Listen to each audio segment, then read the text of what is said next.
Class 5 वाटिका हिंदी की किताब का नाम है वाटिका और हम आज पढ़ेंगे पाठ 2 पंच परमेश्वर। आपको उंगली रख के समझना है इसको, जहाँ हम पढ़ेंगे वहाँ पर उंगली रखना है और ध्यान से इसको देखना है और समझना है। तो हम लोग शुरुआत करते हैं। जुम्मन शेख और अलगू चौधरी में गाढ़ी मित्रता थी। साझे में खेती होती थी, कुछ लेन देन में भी साझा था। एक को दूसरे पर अटल विश्वास था।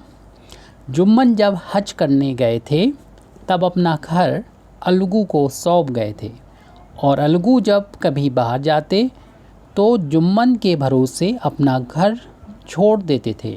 यहाँ पर आया है हज। हज जो होता है वो मुस्लिम का एक तीर्थ होता है, यानी तीर्थ यात्रा जब करते हैं मुस्लिम एक ख़ास महीने में तो उसको बोलते हैं हज, हज करना। तो भारत से जब जाएंगे तो अरब में है ये, मक्का और मदीना काफ़ी दूर है, तो कई दिन लग जाते थे, महीने लग जाते थे। तो जुम्मन जब जाते थे तो अपने घर को अलगू चौधरी को सौंप जाते थे और अलगू चौधरी को अगर कभी काम होता था, पूरे घर के साथ कहीं जाते थे तो ये अपने घर को जुम्मन के भरोसे अपना घर छोड़ देते थे। अब हम लोग इसे देख के पढ़ते हैं। इस मित्रता का जन्म उसी समय हुआ था जब दोनों बालक ही थे, यानी जब वो छोटे थे तभी उनका जन्म इस मित्रता का जन्म हो गया था, यानी शुरुआत हो गई थी। और जुम्मन के पिता जुमराती उन्हें शिक्षा प्रदान करते थे, यानी जुम्मन के जो पिता थे वो एक टीचर थे, पढ़ाते थे उनको। जुम्मन शेख की एक बूढ़ी खाला थी, उनके पास थोड़ी सी जायदाद थी, यानी कोई खेती होगी या कोई मतलब कोई ज़मीन जो उसको, परंतु उनके निकट संबंधियों में कोई ना था। खेती उनके कोई जायदाद तो थी लेकिन कोई निकट संबंधियों में नहीं था, यानी उनका कोई बेटा या बेटी नहीं होगा। अब हम लोग देख के पढ़ते हैं, उंगली रखिए। जुम्मन ने लंबे चौड़े वायदे करके वह जायदाद अपने नाम लिखवा ली थी। अब देखेंगे आगे चल के हम लोग कि कौन से वादे किए होंगे। जब तक दान पत्र की रजिस्ट्री नहीं हुई, यानी जब तक ज़मीन जायदाद जो है जुम्मन के नाम नहीं हुई थी, तब तक खाला की खूब खातिरदारी हुई। स्वादिष्ट पदार्थ खिलाए गए। रजिस्ट्री की मोहर लगते ही इस खातिरदारी पर भी मोहर लग गई। जुम्मन की पत्नी करीमन रोटियां देने के साथ कड़वी बातें भी सुनाने लगी। जुम्मन शेख भी निठुर हो गए। निठुर माने कठोर हो गए, इन पर बात का कोई असर नहीं पड़ता था। कुछ दिन खाला ने जब सुना और सहा, कुछ दिन खाला ने सब सुना और सहा, पर जब ना सहा गया तब जुम्मन से शिकायत की, यानी जुम्मन से कहा कि तुम्हारी जो पत्नी है करीमन हमको बहुत बुरा भला कहती हैं। कुछ दिन तो सह लिया था, फिर बाद में उन्होंने कहा। जुम्मन ने गृह स्वामिनी मतलब जो घर की मालिकिन होती है, यानी जुम्मन की पत्नी के प्रबंध में दखल देना उचित ना समझा, यानी जुम्मन ने उन पर कोई प्रतिक्रिया नहीं दी, अपनी पत्नी को समझाया नहीं, ऐसे ही चलने दिया कुछ दिन तक। और यूं ही रोध होकर काम चलता रहा। अंत में एक दिन खाला ने कहा, बेटा तुम्हारे साथ मेरा निभाना होगा, तुम मुझे रुपए दे दिया करो, मैं अलग पका खा लूँगी। जुम्मन ने धृष्टता के साथ उत्तर दिया, रुपए क्या यहाँ फलते हैं? खाला बिगड़ गई। देखिए, जब भी पाठ पढ़ें तब आप पाठ के आखिरी में शब्दार्थ को पहले देख लिया करें। यहाँ पर लिखा हुआ है धृष्टता, धृष्टा का मतलब बता दिया है इन्होंने, ढिठाई। इससे पहले आया था स्वादिष्ट, स्वादिष्ट का मतलब जायकेदार, और गृह स्वामिनी मतलब घर की मालिकिन। कबूल मतलब स्वीकार। देव योग मतलब ईश्वर की इच्छा। जिरा माने बहस, परिश्रम माने मेहनत, और सर्वोत्तम माने होता है सबसे ऊंचा। ये हम लोग आगे मिलेगा हमको। तो खाला ने क्या कहा अंत में, यानी आखिरी में खाला ने कहा बेटा तुम्हारे साथ मेरा निवाह ना होगा, यानी तुम्हारे साथ मैं अब नहीं रह पाऊँगी। तुम मुझे रुपए दे दिया करो, मैं अलग पका खा लूँगी, मैं अलग से खा पका लूँगी। जुम्मन ने धृष्टता के साथ उत्तर दिया रुपए क्या यहाँ फलते हैं। खाला बिगड़ गई, उन्होंने पंचायत करने की धमकी दी। जुम्मन बोले हाँ ज़रूर पंचायत कर लो, फैसला हो जाए, मुझे भी रात दिन की ये खटखट पसंद नहीं। आप लोग पेज पलट दीजिए, ये पेज नंबर 13 था, आप पेज नंबर 14 यानी 14 पेज पर आ जाइए। सबसे ऊपर देखेंगे और इसमें उंगली रख लीजिए और उंगली रख के आपको पढ़ना है। ये शुरुआत में देखिए क्या लिखा है। एक दिन संध्या मतलब शाम, एक दिन संध्या के समय एक पेड़ के नीचे पंचायत बैठी। जुम्मन शेख ने पहले से ही सारा प्रबंध कर रखा था, सारा प्रबंध मतलब इंतजाम कर रखा था जुम्मन शेख ने। 5 लोग बैठ गए तो बूढ़ी खाला ने उनसे मतलब आग्रह किया कि पंचों आज 3 साल हुए मैंने अपनी सारी जायदाद अपने भांजे जुम्मन के नाम लिख दी थी। जुम्मन ने, यानी जुम्मन कौन था, भांजा था, जैसे कि खाला ने बताया, और खाला का मतलब होता है मौसी। जुम्मन ने रोटी कपड़ा देना कबूल किया था। यानी ये शुरुआत में हमने बोला था कि क्या यहाँ पर होगा कि यहाँ पर देखिएगा पहले 13 पेज पर इसमें लिखा था जुम्मन ने लंबे चौड़े वायदे करके ये जायदाद अपने नाम लिखवा दी। वायदे हमने बोला था क्या वायदे होंगे, तो वायदे अब पता चल रहा है यहाँ से। वायदे ये किया था कि जो खाला यहाँ पर बता रही पेज नंबर आपके 14 पर, जुम्मन ने रोटी कपड़ा देना कबूल किया था। कबूल करना मतलब अभी हम लोगों ने जब देखा था यहाँ पर शब्दार्थ, हाँ कबूल करने का मतलब था स्वीकार किया था, यानी इस बात को स्वीकार कर लिया था कि हम ऐसा करेंगे, कबूल किया था। साल भर तो मैंने रो धोकर इसके साथ काटा, पर अब सहा नहीं जाता। मुझे ना पेट की रोटी मिलती है ना तन का कपड़ा, मैं बेसहारा हूँ। तुम लोग जो राह निकाल दो उसी राह चलूँ, यानी जो तुम लोग फैसला करोगे वो हमें मंजूर होगा। मैं पंचों की बात सिर माथे चढ़ाऊँगी, यानी पंच जो भी फैसला करेंगे उसको हम मानेंगे। ये खाला ने कहा पंचों के सामने। सरपंच मतलब ये पंच होते हैं, उनमें पंचों में जो मुखिया होता है जिसका जो फैसला सुनाता है उसे बोलते हैं सरपंच। किसे बनाया जाए, इस प्रश्न पर जुम्मन शेख और खाला जान में कुछ कहा सुनी हो गई, यानी दोनों अपने अपने फेवर का, अपने अपने पक्ष का, अपने अपने जानने पहचानने करीब जो होगा वो बनाना चाहते थे ताकि फैसला ठीक से उनका सुना जा सके, उनके कहानी को, और उनके हक में फैसला आए, उनके फेवर में, उनके पक्ष में फैसला आए। अंत में खाला बोली बेटा पंच ना किसी के दोस्त होते हैं ना किसी के दुश्मन, तुम्हारा किसी पर विश्वास ना हो तो जाने दो। अलगू चौधरी को तो मानते हो, लो मैं उन्हीं को सरपंच मानती हूँ।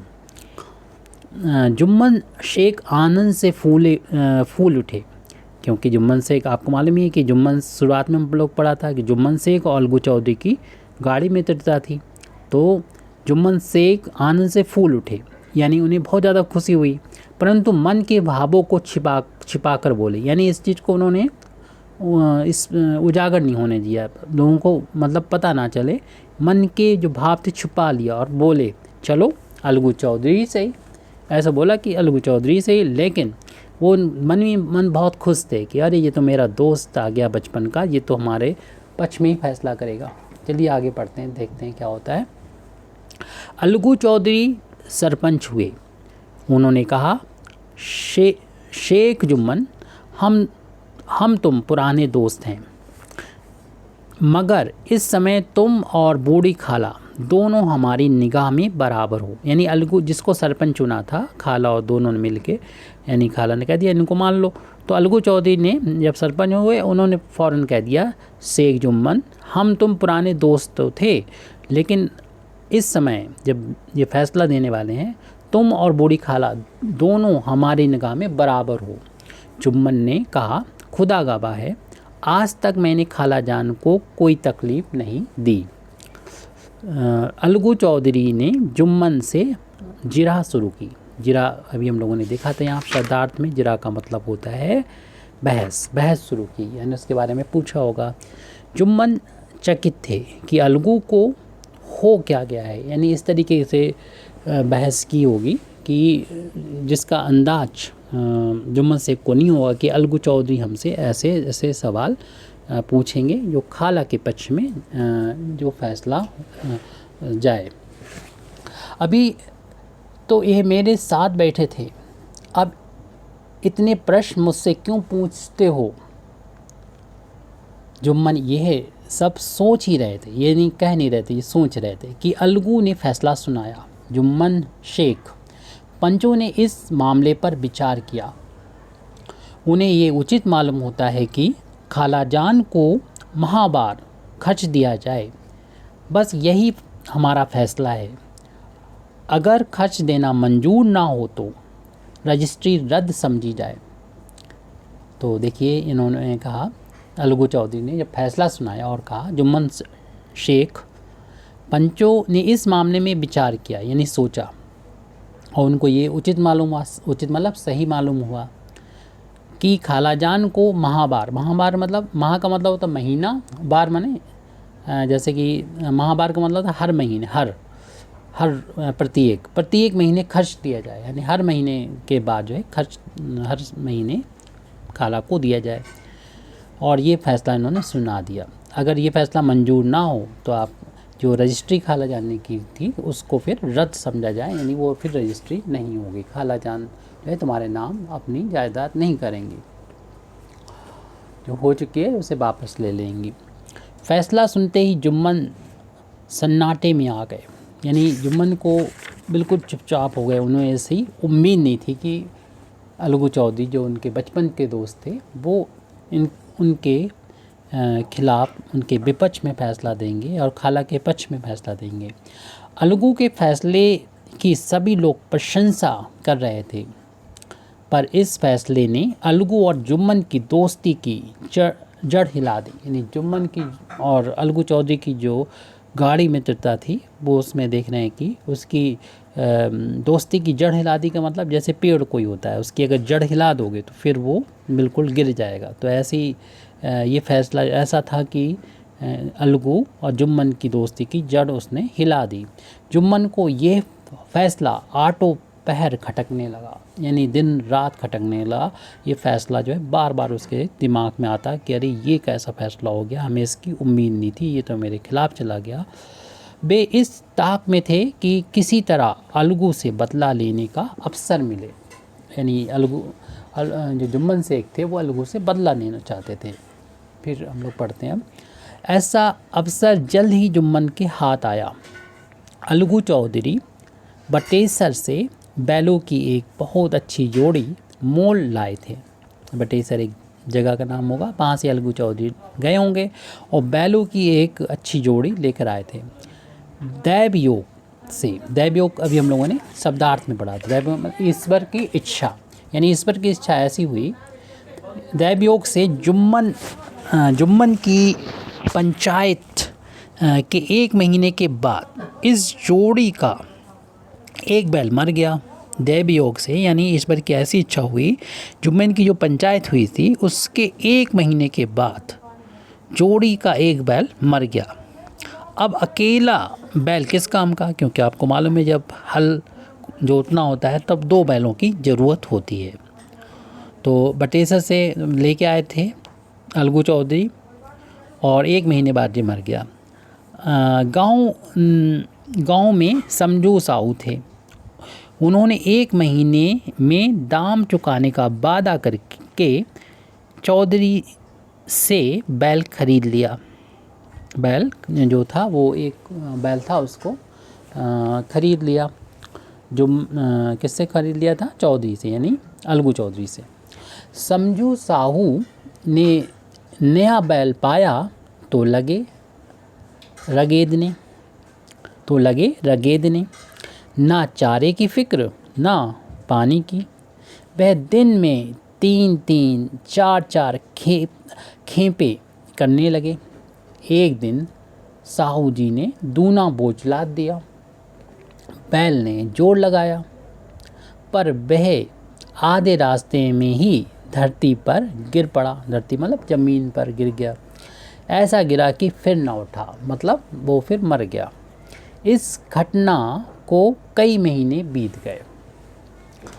अलगू जब बैल का दाम मांगते तब साहूबाइन मतलब साहू की जो पत्नी थी, यानी जो समझू साहू थे उनकी पत्नी, उनको बोला गया साहूबाइन।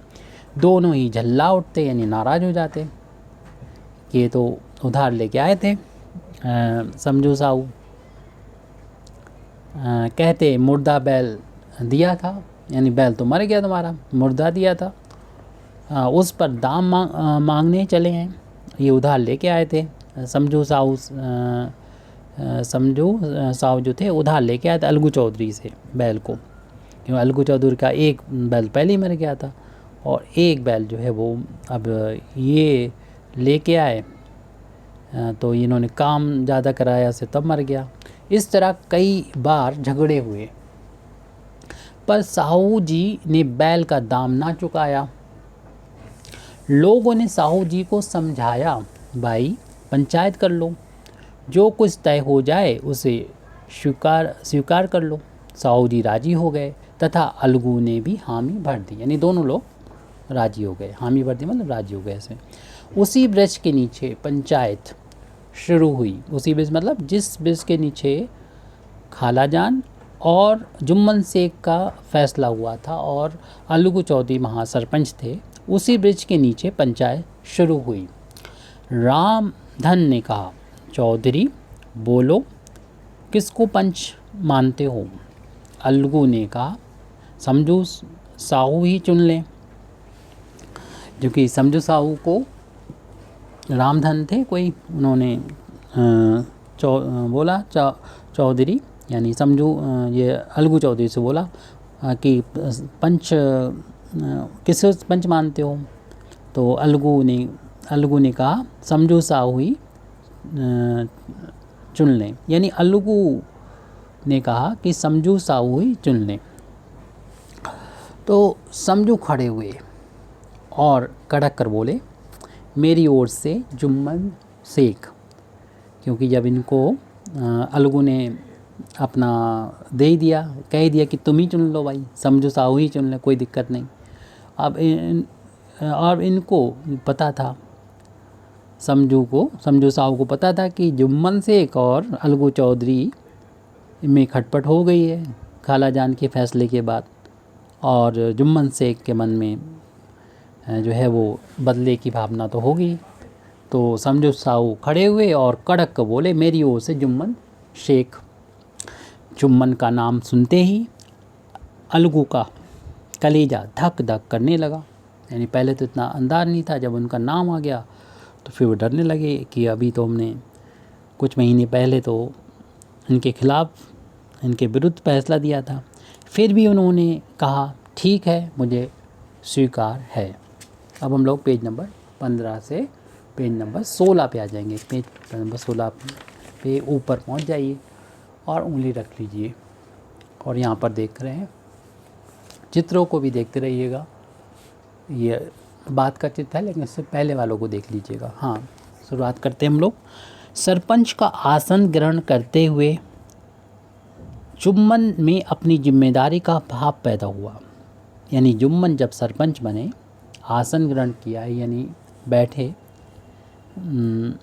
उस जगह पर जहाँ पर सरपंच बैठते हैं, तो उन्होंने अपनी जिम्मेदारी का एक एहसास हुआ।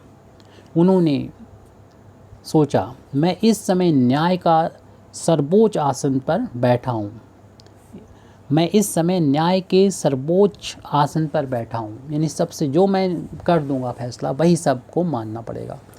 सत्य से जो भर भी टलना मेरे लिए उचित नहीं है, यानी जैसे ही वो सीट पे बैठे सरपंच की, वैसे उन्होंने तय कर लिया कि अब जरा सा भी, यानी जौ भर जो छोटा सा जौ होता है उसके बराबर भी सत्य से नहीं हटना है, यानी जो सच बात होगी उस पर ही फैसला देना है। पंचों ने दोनों से सवाल जवाब शुरू किया। बहुत देर तक दोनों अपने अपने पक्ष का समर्थन करते रहे। अंत में जुम्मन ने फैसला सुनाया। अलगू चौधरी और समझू साहू, पंचों ने तुम्हारे मामले पर अच्छी तरह विचार किया। समझू के लिए उचित है कि बैल का पूरा दाम दें। जिस समय उन्होंने बैल लिया था उस समय उसे कोई बीमारी ना थी, यानी जब समझू साहू ने बैल खरीदा था उस समय कोई भी उसे बीमारी नहीं थी।